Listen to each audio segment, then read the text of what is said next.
Universidade na Cidade. Sejam todos bem-vindos a mais uma edição da Universidade na Cidade. Eu sou Antônio Alcontra Monção, dono deste canal de podcast, numa constante tentativa de trazer para vocês, meus ouvintes, o que há de mais atual em direitos humanos.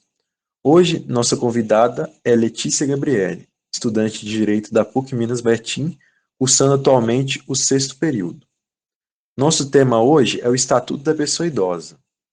Desde 2006, o dia 15 de junho foi a data instituída pela ONU e pela Rede Internacional de Prevenção à Violência contra a Pessoa Idosa, como o Dia Mundial de Conscientização da Violência contra a Pessoa Idosa.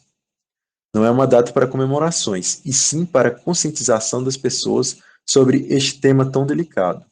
Por isso, nossa convidada de hoje vem nos trazer uma atualização do assunto. Olá, Letícia, seja bem-vinda. Agradecemos sua participação e, dando início ao nosso diálogo, você poderia fazer uma breve elucidação sobre o que seria o Estatuto do Idoso? Oi, Anthony. Inicialmente gostaria de dizer que é um prazer estar neste espaço de diálogo. Fico muito agradecida pelo convite e espero poder contribuir com o tema. Falando um pouco sobre o Estatuto do Idoso, este nome foi dado para designar a Lei nº 10.741, do dia 1º de outubro de 2003, que foi criada inicialmente com o intuito de regular os direitos assegurados às pessoas com idade igual ou superior a 60 anos. É importante salientar que a pessoa idosa ela goza de todos os direitos fundamentais inerentes à pessoa humana, sem nenhum prejuízo da proteção integral de que trata esta lei, sendo o que regulamenta o artigo 2º, inclusive, e ainda assegurando a eles todas as oportunidades e facilidades para a preservação da sua saúde física, mental e o seu aperfeiçoamento moral, além do intelecto, do espiritual, da social e em condições de liberdade e dignidade. E para isso, a lei estabelece a obrigação da família, da comunidade, da sociedade e também do poder público para assegurar a essa pessoa idosa a efetivação do seu direito à vida, saúde e uma boa alimentação, tendo acesso à cultura, lazer, liberdade, dignidade e dentre outros direitos. Então, acho muito importante trazer para o debate o Estatuto da Pessoa Idosa, que ao longo de seus 118 artigos trata de questões fundamentais, desde garantias prioritárias aos idosos até aspectos relativos a transporte, além de especificar as funções das entidades de atendimento à categoria, discorrer sobre as questões de educação, cultura, do esporte e do lazer, dos direitos à saúde através do SUS, da garantia ao alimento, da profissionalização e do trabalho, da previdência social, dos crimes contra eles e da habitação, tanto em ações por parte do Estado como da sociedade. Pois é, e cada uma dessas questões tem um tratamento bem minucioso, mas posso fazer uma síntese abordando os aspectos mais significativos de alguns. Nas aposentadorias, por exemplo, o reajuste dos benefícios acontece na mesma data do reajuste do salário mínimo, porém com um percentual definido em regulamento. É importante lembrar que a idade para requerer o salário mínimo estipulado pela Lei Orgânica da Assistência Social cai de 67 para 65 anos. Outra vantagem assegurada no Estatuto é o desconto de pelo menos 50% nas atividades culturais, de lazer e esporte, além da gratuidade nos transportes coletivos públicos. E no caso do transporte coletivo intermunicipal e interestadual, ficam reservadas 2 vagas gratuitas por veículo para idosos com renda igual ou inferior a 2 salários mínimos. E excedendo as 2 vagas, ele terá desconto de 50% na passagem. Ainda é importante se fazer conhecer aos idosos que eles possuem prioridade na tramitação dos procedimentos dos atos em diligências judiciais, nos quais pessoas acima de 60 anos figuram como intervenientes. O que essa prioridade faz é atenuar uma barreira legal do processo civil brasileiro, permitindo que os idosos possam acessar de maneira tempestiva a justiça para assegurar os direitos previstos no Estatuto. Eu li que os meios de comunicação deverão manter espaços ou horários especiais, voltados para o público idoso, com finalidade educativa, informativa, artística e cultural sobre o envelhecimento. Anthony, por falar em envelhecimento, com relação aos planos de saúde, a lei veda a discriminação do idoso com a cobrança de valores diferenciados em razão da idade. e ainda determina ao poder público o fornecimento gratuito de medicamentos, próteses e outros recursos relativos ao tratamento, como a habilitação ou reabilitação deles.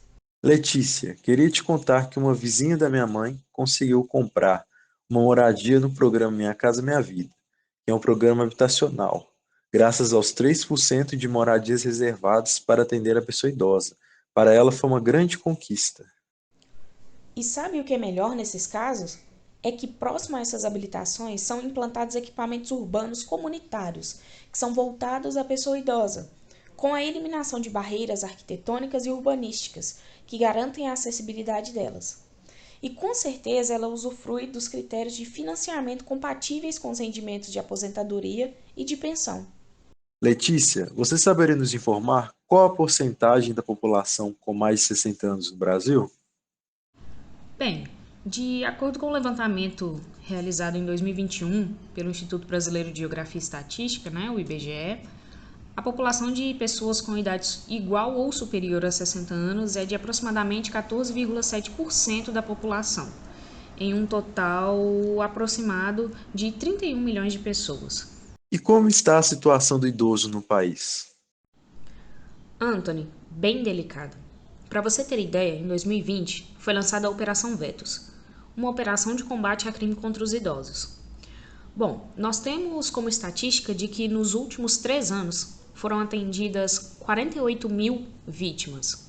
Foram presas 1.500 pessoas e solicitadas 3.500 medidas protetivas de urgência por meio da atuação das polícias civis. As ações incluem a apuração de denúncias, diligências, atendimento às vítimas, ações educativas e fiscalização das instituições de longa permanência para idosos, procedimentos policiais, representações judiciais e entre outros, e cumprimento de mandado de prisão, de busca e apreensão e até mesmo solicitação dessas medidas protetivas de urgência. Pela sua experiência, qual tem sido as queixas mais comuns? Embora o artigo 4º do Estatuto do Idoso estabeleça que nenhum será objeto de qualquer tipo de negligência, discriminação, violência, crueldade ou opressão, inclusive estabelece punições na forma da lei, são várias as formas de violência cometidas contra a pessoa idosa, sendo as mais comuns a violência física, a psicológica, que não machuca o corpo, mas provoca o sofrimento, a depressão e o medo, a institucional, que é quando ocorre dentro de ambientes públicos ou privados, a patrimonial e o abuso financeiro, que acabam comprometendo o patrimônio e os recursos e interferindo consequentemente na qualidade de vida desses idosos, a negligência na recusa ou omissão de cuidados, pode ser por parte de familiares ou terceiros, e a sexual e até mesmo a discriminação. Bom, o que é mais triste é que a maioria dos órgãos de proteção à pessoa idosa no Brasil apontam que, infelizmente, nos últimos anos, os maiores agressores são as pessoas mais próximas. Letícia, você poderia nos dizer qual a faixa etária mais atingida? As principais vítimas estão na faixa entre 70 e 79 anos de idade, seguidas por quem está na faixa entre 80 e 89. Por último, gostaria que você nos falasse como e onde denunciar as violências contra as pessoas idosas. Anthony, vou aproveitar este canal para fazer esse alerta. Se for você a pessoa vítima de violência, procure falar com uma pessoa em que confie, fora do núcleo onde você está sendo violentado. Essa ajuda também pode ser solicitada a profissionais, evitando deste modo que ela seja praticada. Agora, se você presencia de alguma forma ou toma conhecimento de violência sendo praticada contra a pessoa idosa, é possível fazer a denúncia através dos canais de atendimento. Além das secretarias de segurança pública por meio das polícias civis, a Operação Vetos conta com a participação da Ouvidoria Nacional dos Direitos Humanos, que é responsável por receber essa denúncia no Disque 100 e 180 e da Secretaria Nacional de Promoção e Defesa dos Direitos da Pessoa Idosa, também do Ministério da Mulher, Família e dos Direitos Humanos. As ações incluem a apuração de denúncias, diligências, atendimento às vítimas, ações educativas e fiscalização em instituições de longa permanência para idosos. Os procedimentos policiais e levantamentos de inteligência, como a instauração e a conclusão de inquéritos, representações judiciais, levantamento de alvos e de mandados, entre outros, e o cumprimento da prisão em mandados, além da busca e apreensão e solicitação dessas medidas protetivas que acabam gerando uma segurança para esse público-alvo, que seriam as pessoas idosas. Letícia, foi uma grande satisfação tê-la conosco nessa edição do Universidade na Cidade. Muito obrigado pelas suas relevantes contribuições nesse tema de suma importância para a sociedade e, sobretudo, para a pessoa idosa. De antemão, já convido aos ouvintes a acompanhar nosso trabalho. Obrigado a todos.